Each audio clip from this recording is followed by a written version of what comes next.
What's up, people? Let me turn my stereo off.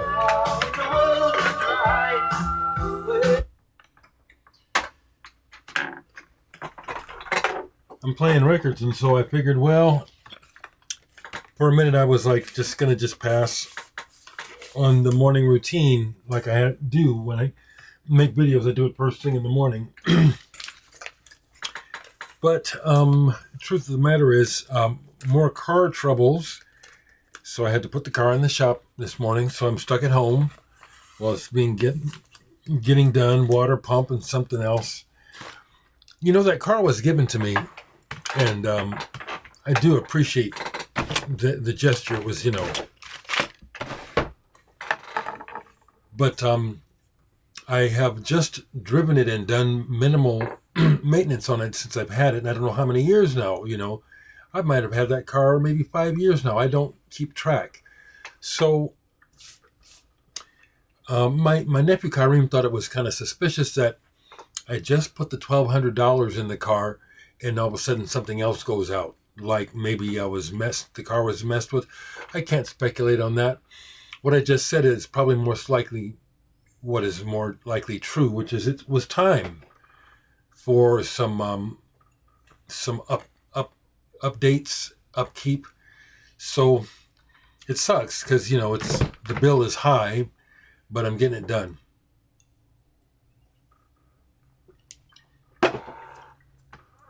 But to muse on, I was just sharing this single online in the 7-Up group. I like that group.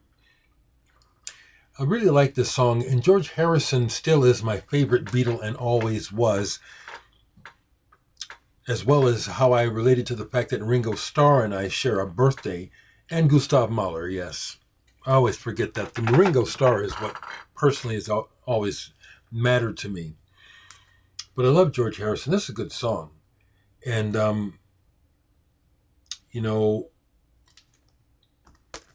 he's my dude. Some other records in the last couple of days. Yesterday, well, let me just stick to this and see what comes out. Savage Grace. I've owned this album a couple times, wanting to like it, and it's okay.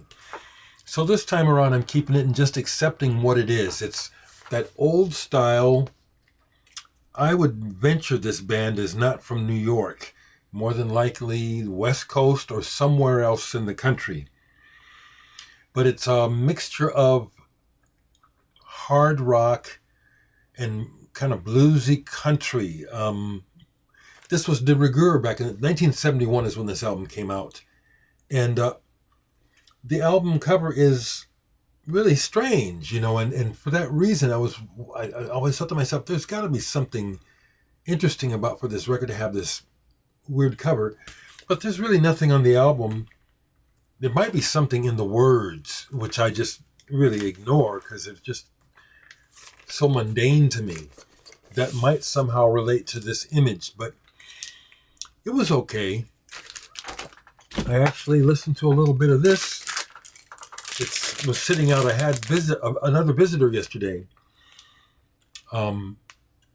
Jen, who is the daughter of a friend of mine who died from cancer in the year 2000. And it was really good catching up with Jenny. She's doing good. She's had a rough life, growing up with her dad being who he was. There was a period of time where I had to step away from my friendship with Paul for several years because things at his house had gotten so bad regarding drugs, and I had to save myself. This is when I decided to get sober off of cocaine. You can fill in the blanks from there. Anyway, we had a wonderful time visiting, talking about the past as well as other things. And this record was sitting out. We didn't play it, but I decided to play it today. David Peel in the Lower East Side. I actually enjoyed this. It's a live recording, and it's real timely. When you hear them, it's like stepping into the past. It really is. I like marijuana. Here comes a cop. I've got some grass. Those are the titles. It was fun. A fun listen. Someone asked, I don't know if I'll bother with the going through all of the comments today, but someone asked, because I've been watching documentaries. Well, I always do, but there's more available through Tubi. Asked if I'd seen the Flaming Lips documentary. Well, it hasn't been offered yet for free. So when I come across it for free, and I don't sign up for stuff, what I have is what I have. And a friend of mine was telling me, well, the Sakamoto Coda is on Criterion.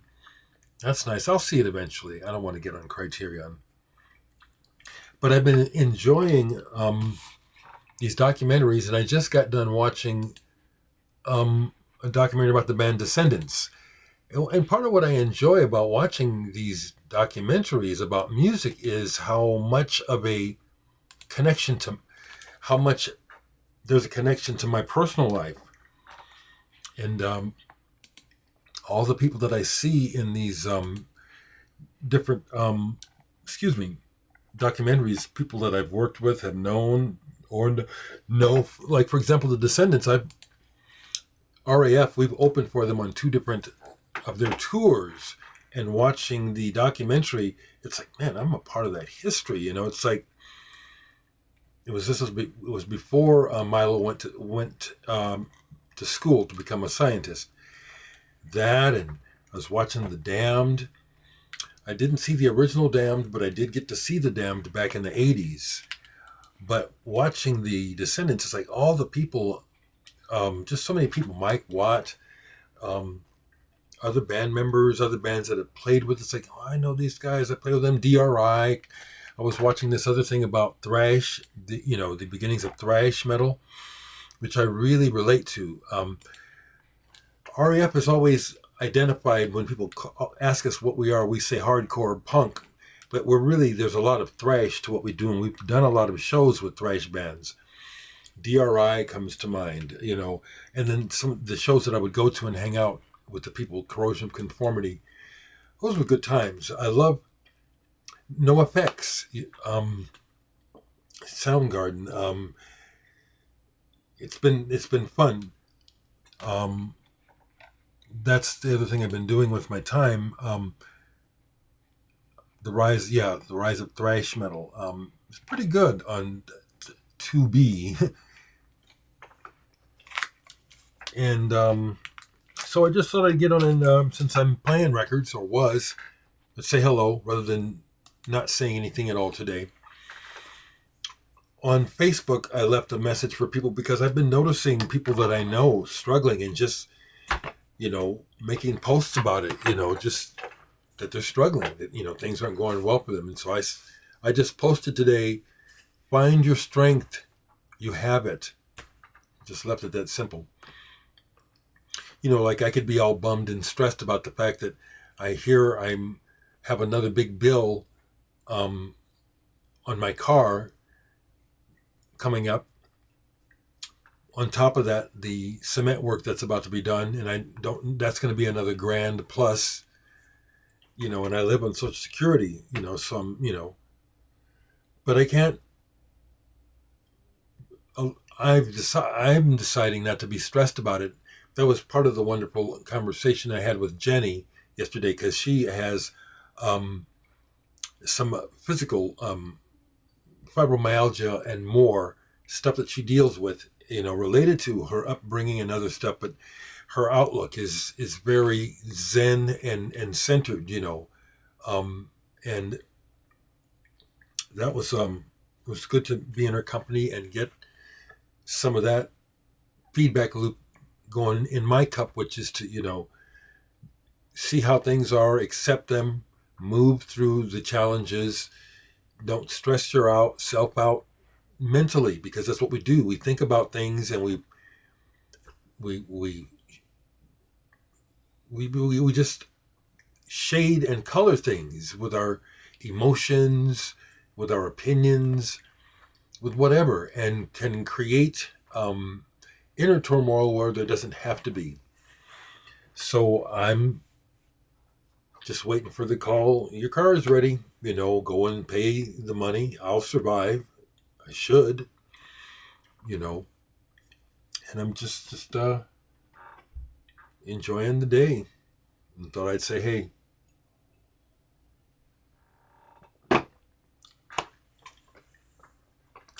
I guess before I go out, I can take a quick look at comments, see if there's anything. Mm-hmm. Yeah, okay, yeah. Yeah, Chris Bell, I don't have the solo album, but it's good. Yeah.